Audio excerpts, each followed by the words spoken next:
اور امام حسین کی زندگی ہمیں بتلاتی ہے کہ جب دنیا میں تم نے کچھ کرنا ہے تو پھر ڈٹنا بھی سیکھو، پھر کھڑے ہونا بھی سیکھو۔ یہ نہ دیکھو کہ حالات، امام حسین نے ایک دن بھی حکومت نہیں کی، یزید نے 4.5 سال کی، لیکن قیامت تک دلوں پہ حکومت امام حسین کی رہے گی۔ رمضان المبارک مہینوں میں سے وہ عظیم مہینہ ہے جس کا نام اللہ نے قرآن میں بیان فرمایا۔ ارشاد فرمایا شہر رمضان الذی انزل فیہ القرآن، رمضان کا وہ مہینہ ہے جس میں ہم نے قرآن مجید کو نازل فرمایا۔ رمضان المبارک کی بے پناہ عظمتیں، اس کی شانیں، اس ماہ نور و سرور کی عظیم سعادت افروز گھڑیاں، یہ جب بھی آتی ہیں مسلمان کے حق میں اللہ کی رحمت کو لاتی ہیں۔ رمضان جب بھی آتا ہے اہل اسلام کے اوپر خدا کے فضل اور اس کی رحمت کا سایہ ہو جاتا ہے۔ اہل ایمان اس ماہ مبارک میں اپنے دل میں خاص نرمی، نیکی کا خاص جذبہ، اخوت، بھائی چارہ اور غم خواری کے خاص جذبات اپنے دل اور روح میں محسوس کرتے ہیں۔ عزیز دوستو، کچھ چیزیں بڑی غیر معمولی ہوتی ہیں، ان کی بہت زیادہ شان ہوتی ہے۔ کئی بار بھی ان باتوں کو سنیں اور 1000 بات بھی ان باتوں کو پڑھیں، 20 لوگوں کے مختلف انداز گفتگو سے بھی ان باتوں کو سنیں تو پھر بھی وہ شانیں ایسے لگتا ہے کہ نامکمل ہی رہ گئی۔ رمضان المبارک اتنی عظمت والا ماہ مبارک ہے کہ اس کا تذکرہ اللہ کے قرآن نے بھی کیا ہے اور حضور علیہ السلام نے بھی جا بجا ذکر فرمایا۔ اچھا، اس کے کچھ نام میں آپ کی خدمت میں پہلے عرض کرتا ہوں۔ ایک تو اس کا نام قرآن نے بیان کیا شہر رمضان، رمضان کا مہینہ۔ پھر اس ماہ مبارک کو کچھ ناموں سے نبی پاک صلی اللہ علیہ وسلم نے یاد فرمایا۔ یہ مشکات شریف میں حدیث موجود ہے، حضور علیہ السلام نے اس ماہ مبارک کا نام لیا تو ایک لفظ، ایک جملہ حضور نے یہ فرمایا کہ شہر عظیم، یہ حضور نے بیان فرمایا عظمت والا مہینہ، عظیم مہینہ۔ یعنی کسی کو کوئی شخص کہتا ہے یہ عظیم عالم دین ہے، یہ عظیم حافظ قرآن ہے، یہ عظیم سماجی شخصیت ہے، یہ عظیم لیڈر ہے، اور جس کو حضور عظیم فرمائے، جس کو نبی کریم علیہ السلام کہیں، سرکار فرمائے، میرے نبی رحمت علیہ السلام فرمائے کہ ماہ مبارک جو رمضان ہے شہر عظیم، یہ بڑا عظیم مہینہ ہے۔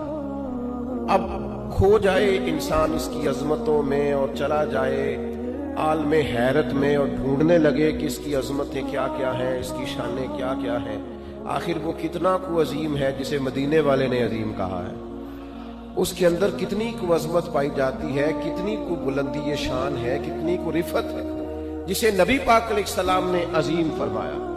تو ایک تو حضور نے فرمایا شہر عظیم، اور دوسرا حضور نے اس کا نام لیا، فرمایا شہر مبارک، فرمایا یہ بڑا مبارک مہینہ ہے۔ یہ لفظ مبارک ہمارے ہاں عرف میں بھی استعمال ہوتا ہے، یہ جب کوئی شخص بولتا ہے نا مبارک،